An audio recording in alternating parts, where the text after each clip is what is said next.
Welcome. It's episode number 4 of Meat, Sweats, and Menopause. I'm Joe Gleason, the Midwestern man, and with me is my beautiful girlfriend and co-host, Kirsty the Brit Chick. Welcome to episode 4. How are you? I'm good. Interesting times today. Should we tell you what's going on? Yes, we are in a third world country and on location down in Mexico. We've got family in town. Kirsty's daughter, Ruby, is here with her boyfriend, Thomas. And so about 3.5 hours south of Phoenix, there's a sleepy little town called Puerto Penasco, Mexico. And so we love to come down here. It's kind of our getaway place to get some ocean time and some rejuvenation. And we've spent a little bit too much time at the beach today. And our prep before the show paid a little bit of a price. So sorry we're a couple minutes late jumping in. So, but here we are. We made it. And also, I'm going to apologize right now. The sound quality is so bad. If you could actually see like how our setup is right now. When we're at home, we both have studios that we're working from. And right now, I am crouched on the edge of a bed frame that I may give way at any point. I don't have my proper microphone. So the sound is horrible. Power may go out at some point. It may go in and out. So if you lose us, you know why. We're live in Mexico right now. It's not normal. Yes.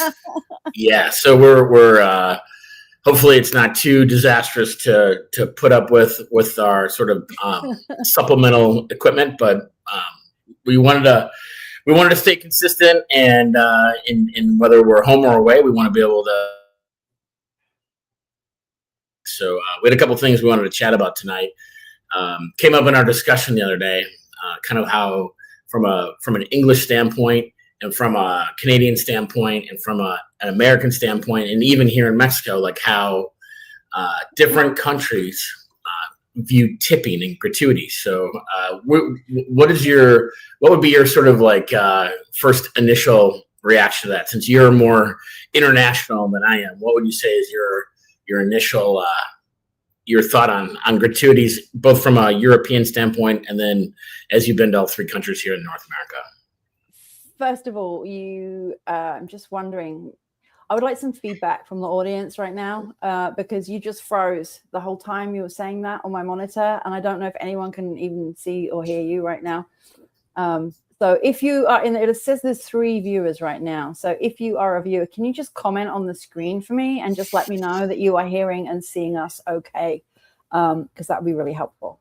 And if that's the case, I'll carry on. Sorry, this is all over the place. We kind of warned you. So did you hear what I said, or was the audio still coming? Said.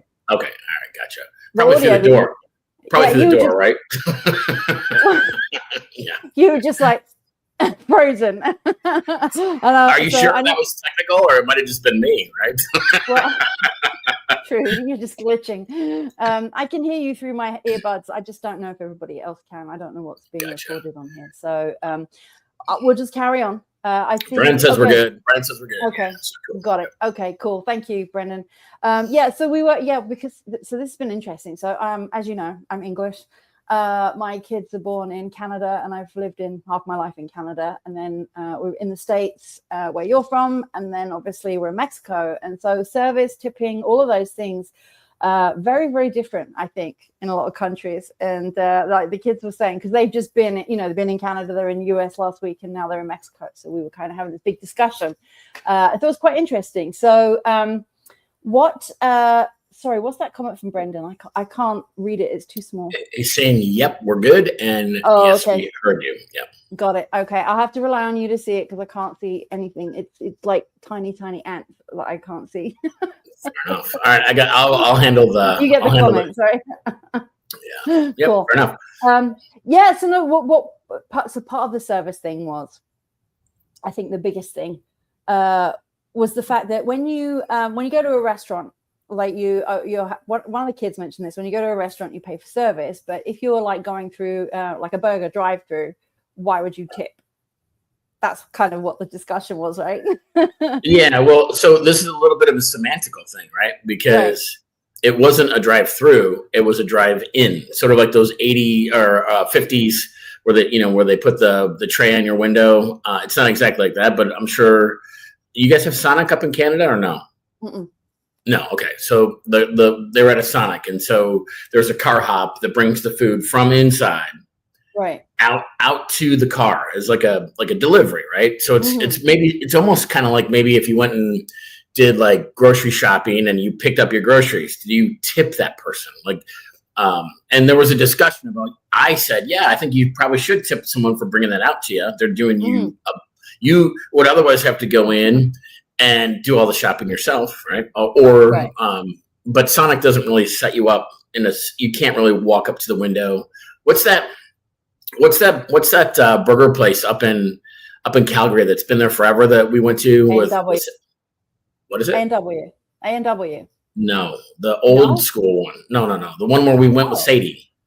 With it's down by where our Airbnb was.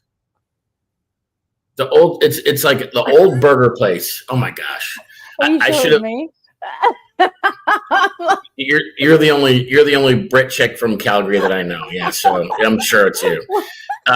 Yes, Brendan, you know what I'm talking about? It's the place in Calgary downtown.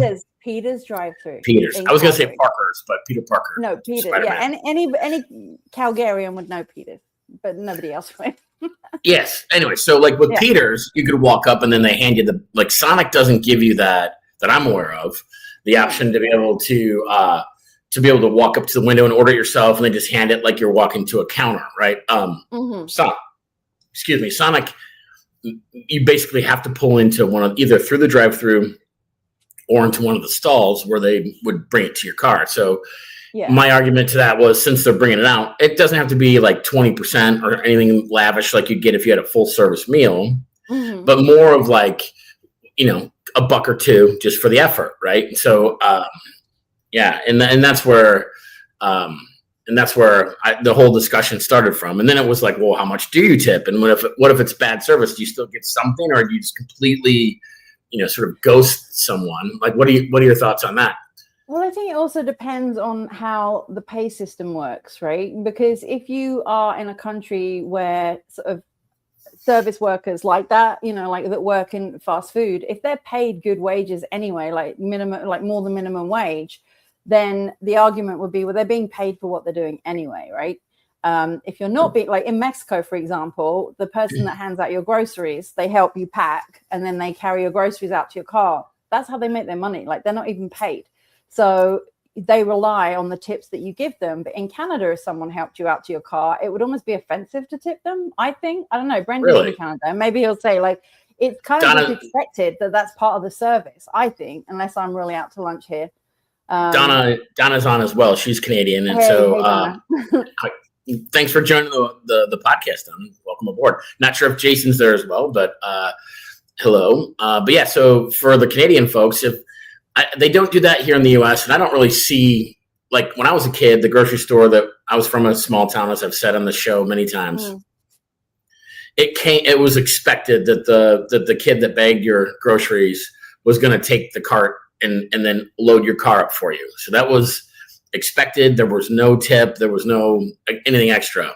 I think, since COVID, we've all the sort of evolution of people going and doing the shopping for you and then bringing you your groceries or whatever you've shopped for has kind of pivoted a little. So I would say I'm probably on the side of like over tipper, like I tip for stuff that maybe I shouldn't.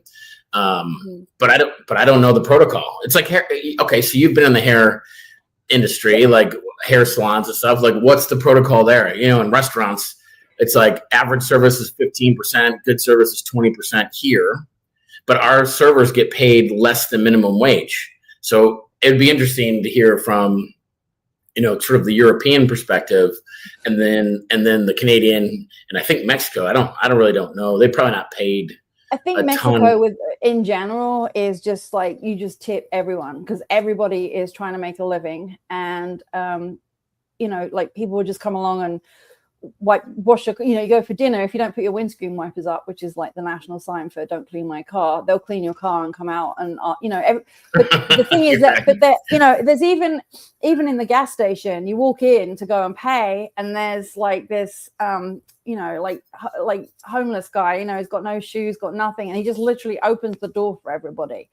And so you're just like, dude, like at least he's trying, like he's doing something because he's trying to make a living, and it's like it's not fake, like it's very real. And so, you know, when he's done that for me, I'm just like, hey, thanks. And I've like bought him a sandwich or something on the way out. And that's, you know, no one's asked him to. And obviously the people that own the gas station allow him to do that. But like, that's literally how he's getting by, you know, and he's got a little dog that sits there as well. And I'm like, oh man. So but for me, that guy, the whole idea. I was just going to say, that guy that you're talking about doesn't work for the gas station. He didn't pump gas. He's just distraught and in a bad way. Yeah. But in Mexico, you're not allowed to pump your own gas. You are required to have the attendant pump your gas here. And so I always give them, you know, like $1 or something just for their effort. But in the US, I pump my own gas. So, right. And yeah. So anyway, I didn't mean to cut you off, but I do see a distinction. Like begging is not the same as being an employee that's getting a tip, right? So. No, but then so this is the point I've been trying to make all along, is that I think I think tipping has got out of control. I really do, because I think there are different standards in different countries and in different jobs about what you're paid in order to do the job that you do. Like, take, for example, if you go to have a massage therapist, that person is getting paid, well, you know, they're charging like, as an example, like $100 an hour. And if it's their own business, they'll take that 100. And if they're working for someone else, they're probably making $50. So they're making $50 an hour to give you a massage. And it's expected that you would leave a tip. Or if you didn't, then, you know, it'd be like, oh, great, you know, you didn't tip me. So, but you're paying for $100 an hour service. So let's turn that around and go, okay, let's say you go and see a therapist for $100 an hour or something like that. Do you tip the therapist? Like, where's the line, you know? Or if you go to a restaurant and, you know, you pay, you have a $200 meal or something, then, and you're paying 20% of that meal as a tip, just a generous tip or whatever, then, you know, you're paying $40 for the tip. So it's, and then you go to the gas station in Mexico, and the guy that doesn't even work there, he's not standing there begging. He's literally opening the door and offering to help you. So he's giving, he's being offset. And to me, that's what service charges should be. It's like you're giving someone a service, but you're going over and above what's expected. So if I'm going to pay for my burger meal and someone's just literally just sitting there and handing it to me through a window, I don't feel like I should have to tip for that. But like you said, if someone's coming out to deliver it to me, then they've gone, I know that's part of the job too, but like how they're behaving, are they going over and above for me, regardless of what they're being paid? I just want to reward that and go, thank you. You know, I appreciate that. This is for you. It's a little extra, whether you're pumping gas, opening a door, if you gave me a spectacular massage that I've just never experienced before, or you went over and above or did a little bit longer. The tip for me is rewarding what did you do extra over the top of what I'm paying for, kind of thing. So that's how I would look at it. So I heard that what tips stands for is to ensure proper service, right? So like they know there's kind of a carrot on the stick that if you do a good job of creating a great experience, whether it's, you know, in a hair salon or whether it's at a restaurant or whatever, that you're getting that above and beyond. I'm not comfortable with not tipping. Like, this is another part of the discussion that I think is interesting, is that we'll get into like what you should tip and what are the protocols maybe. But I think that part of that is like, do you stiff people if, let's say, and we'll just use a restaurant, right? So a couple weeks ago, we went out to a local pizza place that we like to go to. And it was like 15 minutes before, it was a Friday night. So in the US, a lot of times pizza night's Friday night. And so it was about 15 minutes before anyone even came to our table or asked us for a drink or anything. It was really bad. And then the person we got was like this most automaton, like robotic, like my name is, and it was like this, it was like, I don't feel welcome here. I don't feel like you're not creating this experience for me. And this pizza place is, I would argue, is a notch nicer. It's not like the local, like, all due respect to the Pizza Huts and all the other, you know, like Papa John's and the Little Caesars, like no disrespect to that, but like it wasn't that type of place. It was a nice sit down restaurant, and we just got terrible. And I don't mean to, like, this isn't hyperbole. It was terrible. She was terrible. and it was like this most like it's like, the script, right? Hi, my name is whatever, Mary. I'm going to be your server, and then no engagement or recommendations. Like they had this feature. It was a deep dish Chicago place, right? That's my thing. So, and there's you can get this option of like having butter as the base, and so I was like, we want the butter crust. Like she didn't even offer that. I was like, that's one of their like signature things. And so we had this. So then that created this whole discussion about should we, like what should the tip be? Because the service wasn't great. But that said, she's making like $2.50 an hour or whatever they make doing that. I'm like, does she deserve to get completely $2.50 an hour? They're making minimum wage for sure. I'm Gen X, so that's what it was in my head from when I was a server. That must have been a really long time ago. I'm dating myself. I only made $2.50 an hour. Yeah. This is like this whole podcast is really just a couch for me to just exercise my issues. So I only made $2.50 an hour at Chi Chi's Mexican restaurant in the Quad Cities. So anyway, I digress. So Kirsty and I have a little bit different of opinion. I'm like, well, I'm just going to tip her less. Kirsty, not specifically to that exact situation that night, but she's like, I'm willing to not tip anyone at all if it's just bad service. So what's everyone's thoughts on that? Like, what would you be willing to just not tip someone at all if they've at least done the bare minimum, even though it may not be like great? Like, what are your thoughts on that? We both being servers. Like I was a waitress for like 7 years when I was younger, and it's like you just don't learn. Like if people tip you really well and you worked hard for them, now okay, now I got to repeat this and do it really well again to make more money. So that's what you do. And sometimes you just get assholes that just don't tip. Like you can see them coming a mile off, and it's how it was. But if you did your best and you did everything and then you didn't get tipped, like that would signal like, what did I do wrong? What do I want to know? What's going on here? Oh, Brandon, 1983. Close. This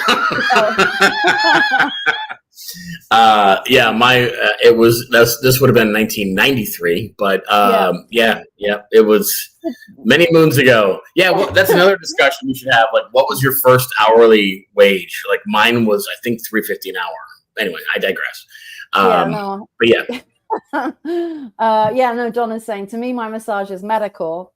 I think it's weird to tip a massage therapist. I did too at the time, but I guess not everybody sees massages as like, because you can go into, you can have a physio type massage, or you can have a relaxing massage where, it's hot stones and incense and all sorts of things going on. And it is relaxing. And it's like, yeah, I was insulted to see the prompt. I remember the first time that started happening. This is like years ago. It's probably like 20 years ago.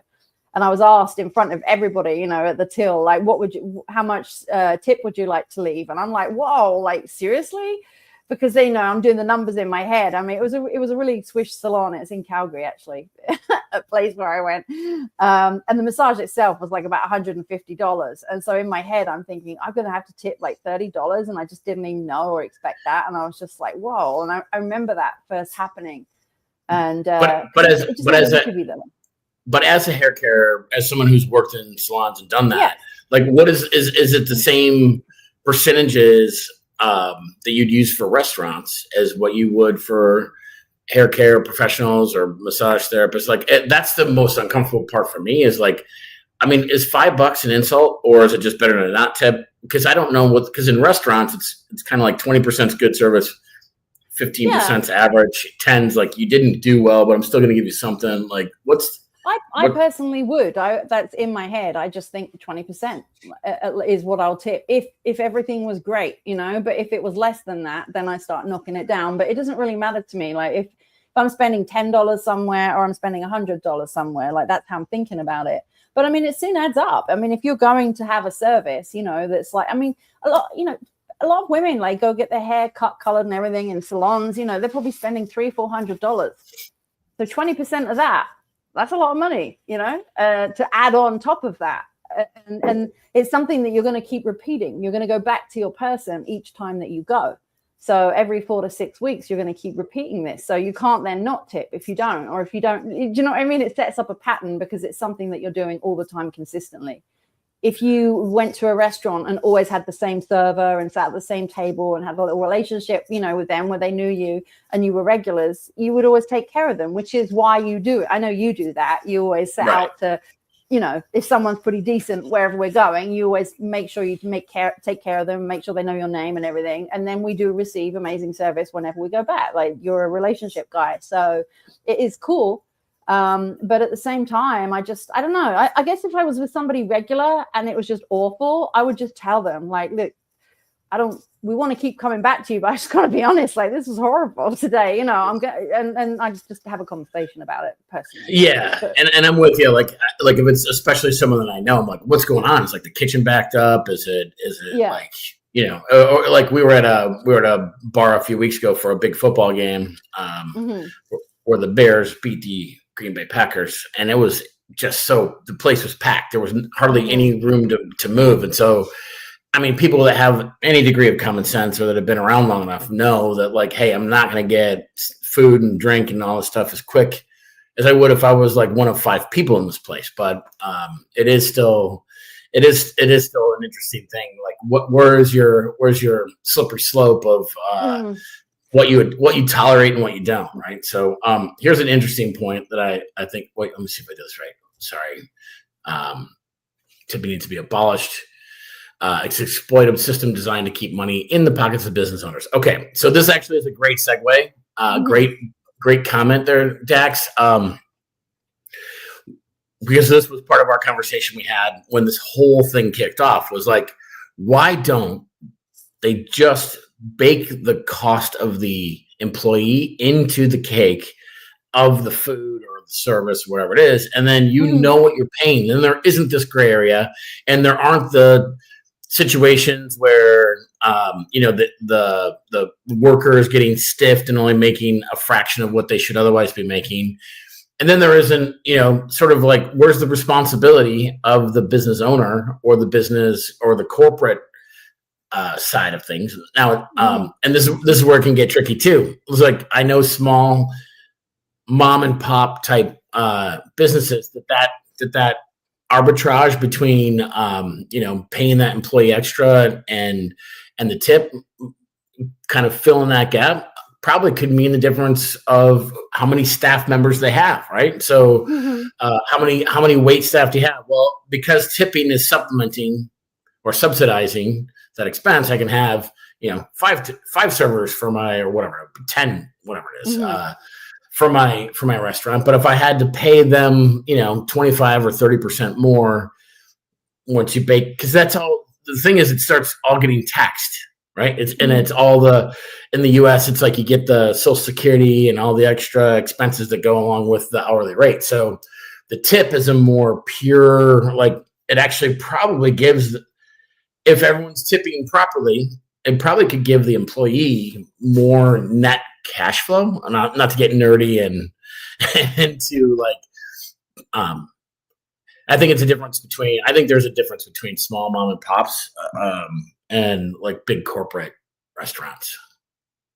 What say you? Yeah, I don't know. I think the whole thing has got out of control. I mean, if you go back and again, like, just go back to pre-COVID, but go back to, like, a long time ago, like when I was a kid. Like, I mean, that's what I relate to. And the whole idea is it's that whole thing about going the extra mile, right? And doing the extra things. And I find it. I used to work for TGI Fridays when I was a teenager, right? Which we had it was an American chain, for those of you that most of you know TGI Fridays, but in England we didn't. It was new. And in the 80s, all the American chain restaurants started to come over to England, and everyone in England, it was like completely revolutionized. Everyone thought it was like the coolest thing. It was stuff you saw in the movies, and it was like everyone got really excited. And they came in with like premium pricing on stuff. And it was like service that we'd never seen before. And I can honestly say that just from Fridays, like doing the training there to be a server or a bartender was literally like going into the military and doing boot camp. Like you had to be certified. The training was insane. You had to have everything in your memory. Like you were tested every day. Like it was brilliant grounding. Like I call it my university of life where I went, because, okay, it's for a menu and it was for TGI Fridays, but it really taught me the importance of what you need, like how you maintain standards, whether it's in service or a product of what you do, and what you would then do to go the extra mile to really wow people and have people become raving fans and come back. Like it was a whole, like, just, I don't know what the word, a whole just methodology of how to treat people. And that was my grounding. And so I know that anybody there that worked with me at that time have all gone on. We've all gone in to do businesses in the service industry, and we all operate in that same way. Like we all remember all of that stuff. But it's really cool because, for instance, like you would have, like everything was like premium prices. And the reason that people would come in and pay that was because they knew that we had standards that would always be the same. So every time you came in and got your Long Island iced tea or your Mai Tai or your chimichanga or whatever it was that you ordered, you knew for sure it was going to be exactly the same as how you had it last time you came in. Not those potato skins better be right every damn time, right? Right, exactly. Because you know what? The staff were actually monitored and bonused on those things. Like we used to have like quarterly audits where area managers would come in and they would like taste test, they would service test, they would knowledge test, they would like, everything was tested. It was insane. They would go around like the place with a halogen lamp and look to see if we'd done all of the cleaning properly. Like everything was audited. So you will always be a member of staff on your toes, that you would have a bare minimum standard, which is what the public expected. But then the service was on top of that, which was going the extra mile. How can you be better than your, the person working in the section next to you? And so even with the staff, we used to have, and it was so powerful. You had a situation where you were paid an hourly wage, but you also had a commission that would run alongside it. And so when you went and worked on a shift, it was all on a TV display by the cash stands, so that you could see what was going on, and your sales would be on there. So every time you inputted anything that you were selling, it would go up, and we'd all be in competition to have top sales, because if you had top sales, you'd get a bonus anyway. But if you got over a certain amount on each shift, you would get your commission rate. So it was almost like if you had a shitty day because it was a dead day, or you got a crap section or whatever, things weren't working out for you, you would take home your hourly rate, because that's what you were guaranteed. And if by any chance, you had loads of tables and it was really busy and you made like 10 times that, you'd take the higher rate, and it was averaged over a week. So it was really, it made you think about what you were doing. It made you think about the service that you were giving. You were terrified as well that you would get in one of these audits and get called out. So you always gave the bare minimum.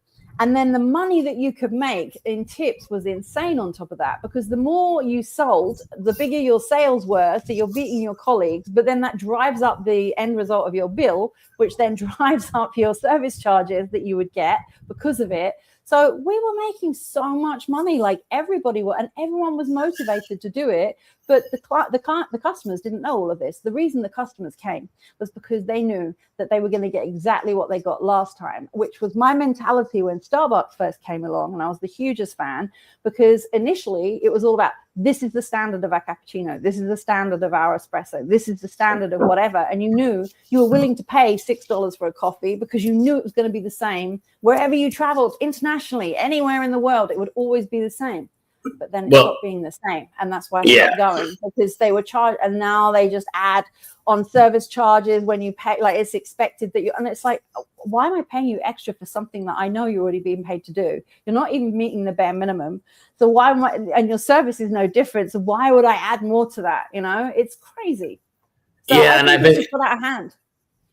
I think 100%. And speaking of tipping and incentives and all the things that you compete with your fellow staff. Donna is saying that she got a tip to go to Rhythmia, which is it for those of you that don't know what Rhythmia is. That's in Central America. It's kind of a don't know how much of this we can get into, but let's just do it. It's an ayahuasca trip, right? And it's about, sort of self-discovery and working through your stuff. But yeah, like that's a heck of a tip.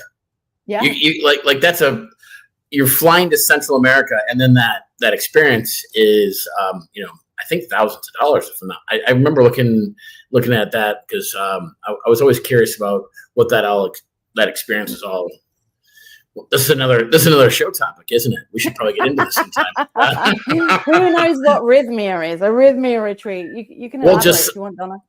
just yeah, let's get into that. I mean, you want to pivot? Let's get into like some of the medicinal, and we're not talking about recreational. We're talking about medicinal, responsible, like healing. Really, that traditional talk therapy maybe can't touch in a way, and we're not saying don't go do talk therapy. Nobody's saying that. What we're saying is that there are alternative, holistic options that are available that I think have been shunned by the powers that be, and as people have sort of explored them, that they're finding that they have way more health benefits than what they realize. Like whether it's psilocybin or ayahuasca or whatever it may be.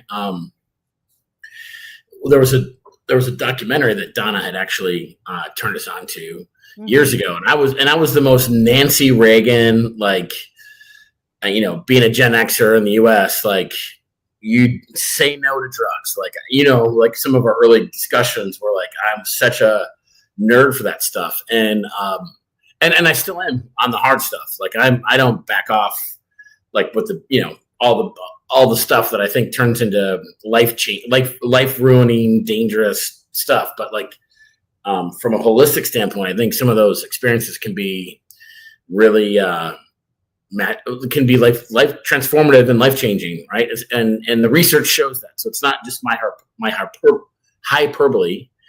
Sorry, I was on the beach all day, and it's the sun maybe got to me, but yeah, it's not just my hyperbole that.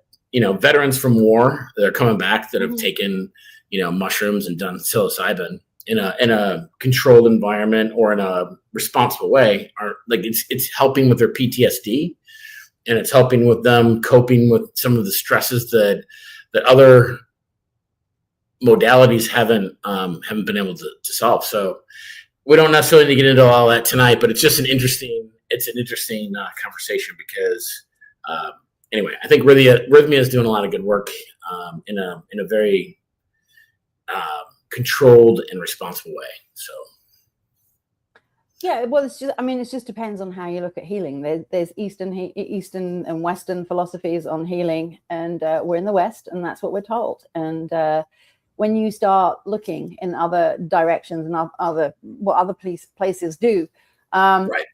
My thought is, if something is working, then why would you shut that down? Why would you cut that out? So I think, yes, things have to be tested and experimented with and so on. But just because the government that you sit in says, no, this is bad, no, you can't do it, no one can have access, why is it that other civilizations and communities are using things that work? I remember when I was in Europe, and England was always very, very straight-laced about things, but it was like more like Sweden, Germany, those kind of places were more way open-minded. Even just like our TV channels.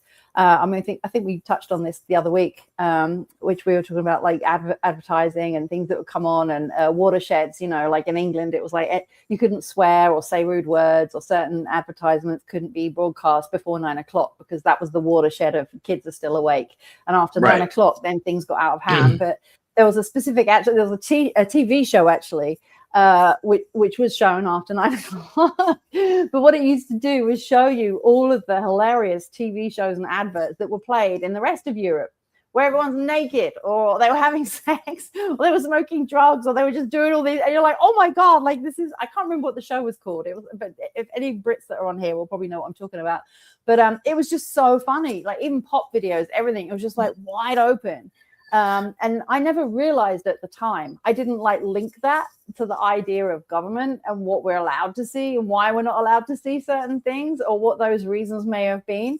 And then obviously, as I've got older and matured and gone through life and realized like, oh, I see, when anyone's ever trying to ban anything or shut something down, it's probably because you're hovering over a target of something that's actually interesting and something that's opening people's minds, because, the easiest way to control people is to make them think small and make them think that they, don't let them have access to things that can make them think, because we're very powerful beings. And I think that, something like Rhythmia, if you've never experienced anything like that, go check it out. You can see the spelling on Donna's comment, but it's really interesting. I'm sure Donna's got a ton to say, but it's massively healing. If people can completely heal from things like cancers and traumas and stuff, that nothing else has been able to touch, that's a very powerful thing that we should probably, look into. Don't have to agree to it, but just look into it. Agreed. And I think that's all. I agree with everything you just said. And so to Donna's point here about they want to regulate it. And it's like, this is something that's been around since before the United States, since before Canada. Mm-hmm. This has been around for, I'm going to guess, I'm speaking a little out of turn here, I don't know, but I'm going to guess it's been around. This is old school stuff from like Amazon tradition. So it's like ancient type of stuff, like mm-hmm. if not hundreds of years, it's been thousands of years potentially. So and it's earth-based stuff. And again, I'm not advocating that for one way or the other, but there's a lot of evidence that shows that a lot of people get tremendous healing from these experiences. And the people that, sort of advocate for it and that speak about it get branded crazy, or that you're, but they don't. But the people that are saying that stuff don't really, I would argue that they haven't looked at the research, because if you actually looked at it and you see that there's no side effects, and every commercial that you see for, antidepressant, every commercial that has an antidepressant drug, it's like common side effects might be death, bleeding out of your eyes, stuff where you're like, it's like suicidal thoughts, the thing that you're actually taking it for. Right. It's like, who's going to, like, if you actually think about it, like, why would you take that when you could just go do something natural and earth-based that's been practiced for a long time, and you have no side effects. You have no long-term, bad results from it. It just helps heal you, and you get whole, and you have a better life moving forward without these sort of, things that drag you down. And again, not saying you shouldn't have traditional talk therapy. I'm not poo-pooing any of that, but like, why wouldn't you combine Western and Eastern and alternative modalities to try to get the full comprehensive healing? And I would just say, if it's something that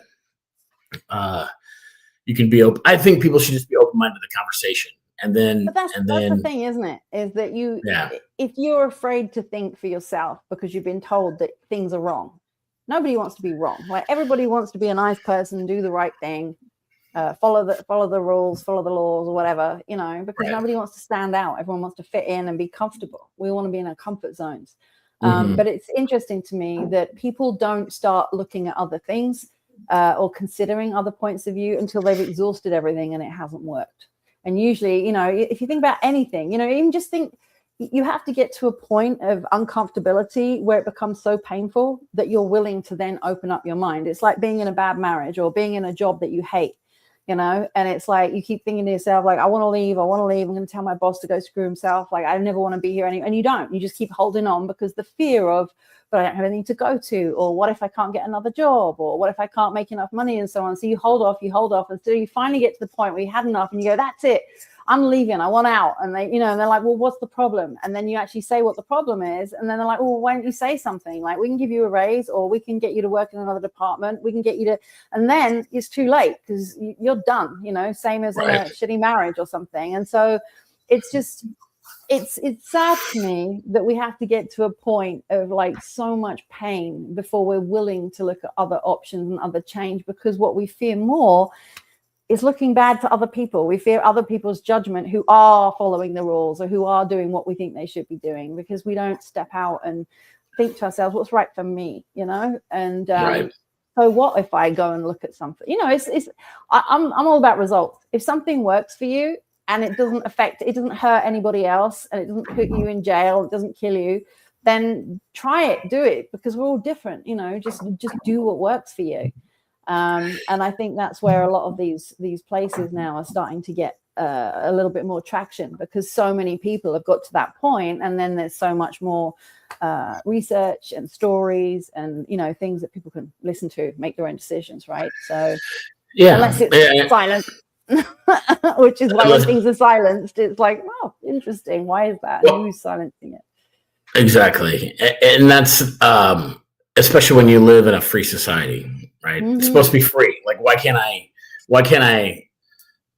at least make this decision for myself? And it's too much to get into with the time we've got left, but it's not like we're advocating for like wild west. People just go be a bunch of irresponsible people that are hurting others. As long as you're not hurting other people, and you're doing it from my opinion, as long as you're exploring this stuff from a self-healing and a more of a medicinal or more of a therapeutic standpoint, that's where I see I think when you start getting off into and teach their own, I'm not the I don't know what I don't know. I'm trying to keep my own, I'm trying to keep myself on track. So it's hard to like,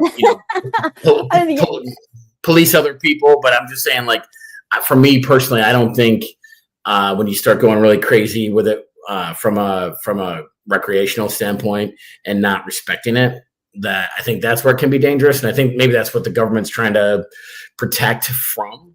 But I also think it's political, and it becomes about money and control, because if you've got pharmaceutical company A over here that has drugs, and pharmaceutical B company over here has drugs for depression or these things, and then you've got, hey, here's a holistic, doesn't really cost that much relative to these modalities here.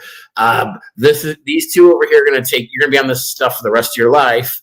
You do this, and it's like, hey, one or two sessions, you're probably going to be done and cleared and healed, and never look back. Like, why would they want that? They want you paying that price every month, every week, whatever it might be. And that's where that's my Gen X sort of left to my own devices, drinking water out of the fire hose. This is the time I had to think about, right? Yeah. What happened to the guy that invented the car that runs on water? I mean, you're getting into some really like those. So these are great topics. Like, we've got about 15 minutes left. 15 minutes left. It's a question I want you to answer, because it's just we don't have to go into it. But what I'm saying is, it's like with anything, when things are shut down, there's a reason for that. And it's like, because if things are work, it could be crazy. Like if I had like some, I don't know, crazy like rash, or I couldn't breathe or something like that, and someone says to me, okay, you need to turn around 3 times, touch the ground and say boo, and you'll be able to breathe and you're going to be okay, I would just do it, because I just wouldn't care what anyone thinks. It's like, I just want to friggin' breathe. So I would just do it. And if it didn't work, well, then I'm more for me. I look stupid, but so what? Like, I just tried something because I just needed to breathe again, And it's like, too often we're just pushed to just do what everyone else is doing because they were doing what we're told, which is by Big Brother, rather than thinking to myself, like, what do I need? What do I want? There's so many topics about this. I won't get into all of them now. I know that's what you're thinking. But the concept of, wouldn't it be awesome if all of our cars ran on water? It would be so much cheaper. It's a brilliant concept. It'd be awesome for the people. It'd make everyone so happy.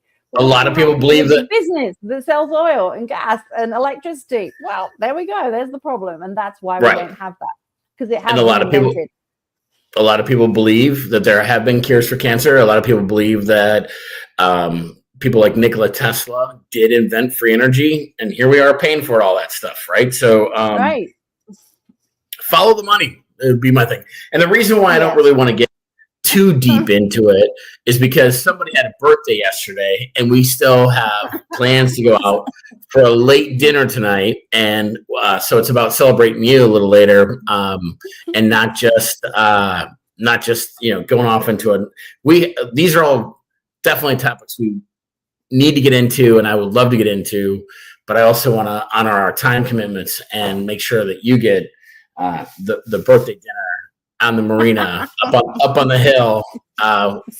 and you get your margarita pizza. Oh, no, you like the 5 cheese pizza. Now we're back to service, right? How are you going to tip the guy tonight? Fact that you want. It's just the fact that you want to go get a margarita and you don't want me talking. I said margarita pizza. I didn't say margarita. I'm saying margarita. I know what this is. Joe just wants to go out and get a drink. Which fine, I do too. Wow. Okay. Yeah. No. Well, we still got a little time, but I didn't want to open another whole topic when this one's very powerful, and I think you got to look at the back to your point, like you got to look at the corporate sort of like make money and control the masses versus the medicinal benefits. And I mean, look what Donna's saying here. Like most pharma send biologists into the jungle to see what the medicine men are using, and then they take it back to their labs, and then they patent it, and then they sell it. Right? It's like it's so backwards, and that stuff's not. I don't think that's long for the world. I think people are waking up to this, and I think that's. And again, I'm not taking anything away from Western medicine. Not saying people shouldn't, do that, but I think having a holistic approach in addition to that, and then maybe in time you can, if appropriate, make decisions to lean to stuff that doesn't have long-term effects. I mean, we have a friend that has recently gone through some stuff that went in for one thing led to another, and it's like in a hospital, and it's. I mean, we've heard stories of this time and time again, where it's like you go in for one thing and then you get 5 other things. Or if you take medicine A, well, the side effects are B, C, and D. And then so you need medicine E to help offset all these side effects. It's like, it just becomes this like whole thing. I don't know. It's probably saying too much, but it's just, I think if you can look for holistic ways to help yourself, that's why I make sourdough. That's why I make sourdough. I like healthy homemade bread. That's it, right? I think it's just having the opportunity to be able to choose what you want to do for yourself. I mean, some people call that sovereign or just being independent, making your own decisions. It's like there are so many ways. And I used to do this when I was a kid. I used to look around the room and I was like, life is incredible because you can, whatever you focus your eyes on, like I'm just sitting here now and I'm looking, I'm like, okay, I see my glasses, my drink cup, my phone, the television. And it's like, we take all these things for granted. They're just there. You can buy them. You don't know how they work. You don't know how they, were made and so on. But when you actually like, if I pick up my glasses and I'm like, there's this tiny little screw that's in the corner of my glasses. And I'm like, who made that? Like, there's a whole company that makes that tiny little, they have a factory, they have people that work there. Like who decided that a screw would be needed that big? And you start like going down this rabbit hole of this tiny little screw. And it's like, oh my God, you could literally research this thing all day. And then it's the same with tiny little screw company of Dayton, Ohio. Right. There you go. Now we know. Mission over. We can, Let's just shut it down. No, it's interesting. Like, so there's a whole thing about that, it's a metaphor about pencils. So like how pencils are made and who does this. It's kind of cool. So carry on. But no, I'm just saying, like, there is so much information, and it's the same as what we do as humans. Like every second we're processing millions and millions of bytes of information, like through all of our senses, everything we're seeing, hearing, feeling, touching, tasting. And it's like, we can't possibly accept them all into our brains because we would just blow up. It's kind of like, it's repetition. That's the light, that's a car, that's a person. So you don't pay any attention to it. It's just like flying through your brain. But when you suddenly decide to focus on something, suddenly it grows in your brain, it takes over your thoughts, and it just gets bigger and bigger and bigger. And it's like, that's how we operate. Like, that's how our brain works. And we always have the choice about what we're going to focus on and how we're going to do that. Now, when the companies around us and the systems around us tell us what to think because of things like the media and things that we're exposed to and things that we're told and the systems that we're brought into, then we never actually stop to think about what do I want, because we're just literally picking on the things that we're told to think about, right? Whether it's through the people that raise us, whether it's through TV, whether it's through school, whether it's through work, like all of those things. It's like there's so much input all the time. We just have to get to a point where we can go, whoa, stop. Like, what do I want? What works for me? I am one of 8 billion people on the planet, and I have my body and my thoughts and everything that I do works like no one else. I'm completely unique. So why is it that I'm being told to do these things in a certain way when no one has any idea about who I am and what I need? I'm the one that knows that. So I should be allowed to go and research what I want to do. And I should be allowed to have a choice and not be shut down on that. That's where I get really like caught up on all this stuff, because I'm like, we should just be allowed to have access to the things that we want to have access to Fair enough. Make our own decisions at the end of the day, you know? Agreed. And so kind of to that point, Dax here is saying this is why we need free healthcare. And so you should have access to things that you want to have access to. Companies are incentivized to exploit people for profit. This is probably its own show right here, because this is a very deep conversation, and I think it's been probably politicized. And I'm cool. I think we should maybe put this on the list of things to chat about, because for sure, I think it's important, and especially given your background in Canada, where you guys do have free healthcare, and in the US, and okay, so the UK does as well. I was going to ask that, and in the US, I agree. Like healthcare should not be unattainable for people. It should not be something that I mean, everyone should have access to healthcare, and I think everyone that is sick should have the ability to not go bankrupt and not be destroyed by something like, hey, I got sick and I needed some help.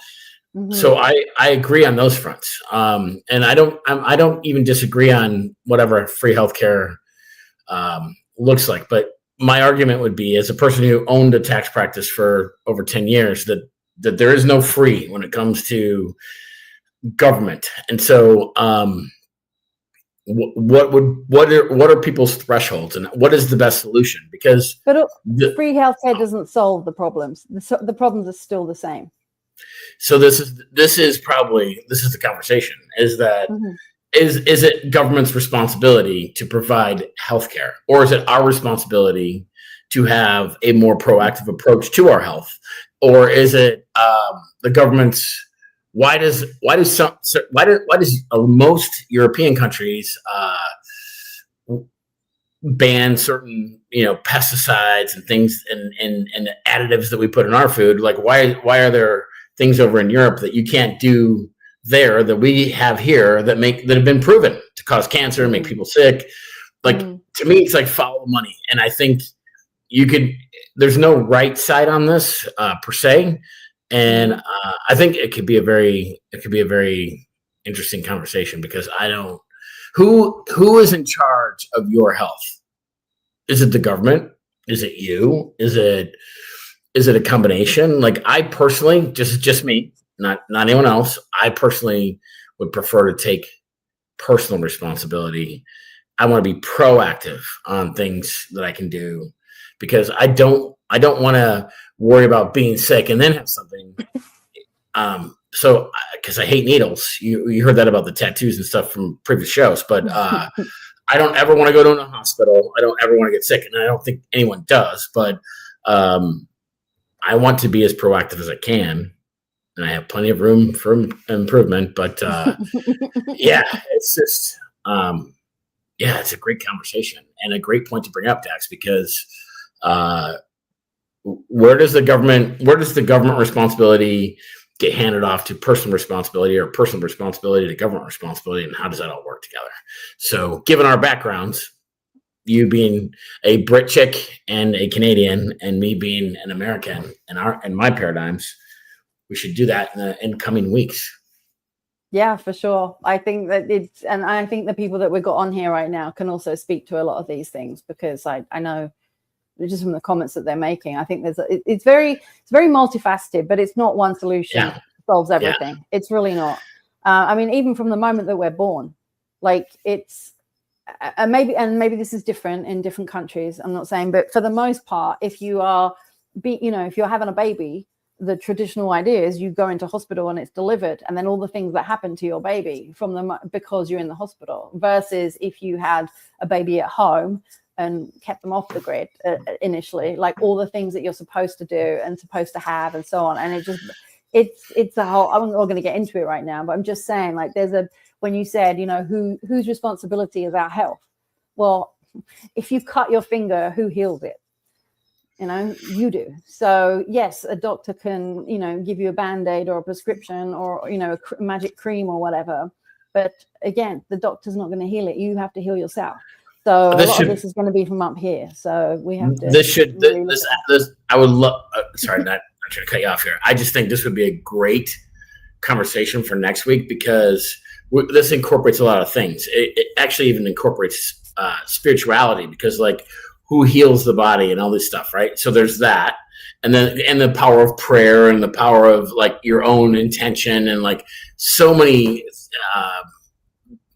examples of that being real. Then there's the acute care, like, hey, if I break a bone, am I just going to pray that to be healed tomorrow? Maybe, but like you probably should go get a doctor to help you out with that, right?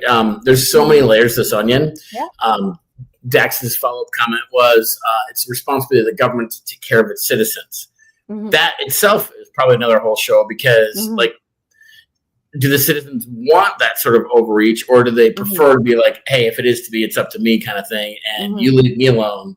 I would, Dax, love, you're giving me, my mind is spinning on ideas based on your, and thank you for that. And I think I've already highlighted this, but I'm going to bring it up again, is that Donna was talking about as soon as the government gets involved, corruption shows up, which goes along with Dax's comment about like, it's like, yes, we potentially want government to get involved, but then is there corruption? Yes, always. All right. So is the corruption negating the greater good? Like in a perfect world, yeah. So anyway, great show tonight. Lots of great comments and really love the interaction. Sorry for the technical difficulties. I think we did pretty well for a third world country. And I love it here. So this may not be the last time you have technical difficulties with this show, but the internet is stable. But we're both pulling from the bandwidth here. So anyway, anything else you'd like to add? We had a great show. We're in Mexico, so yeah, we have a birthday girl to go celebrate here, and I don't mean to cut off a great conversation, but the last few minutes here has really, we need to talk about this, Kirsty, because I think there's a lot this always happens. The last 5 minutes of the show is when everyone gets warmed up and into it, and then everyone's throwing in these great comments, and it's like, oh, and we keep going, and then we're late. So it always happens. If Joe's still here. Dax, where we are in Mexico, is third world. Which is why we're here, because we like the simple life. So we love Mexico. It's our happy place. We have nothing but love, affection, and respect for where we are. But it's just technology is good here, but it's just not as good as at home. So yeah. Anyway, that all said, thank you everyone for your participation. Thanks for your support. Please like and share if you like what we're doing. We're going to be here every week at 6:00 Phoenix time, and look forward to many more conversations that are deep and insightful. Some of it will be silly, some of it will be deep, and just look forward to the conversations and interactions. Absolutely. Yeah. Thank you so much for showing up, guys. And we'll see you again next week. So I'll take us out. All right. Thanks, everyone. Take care. Bye-bye.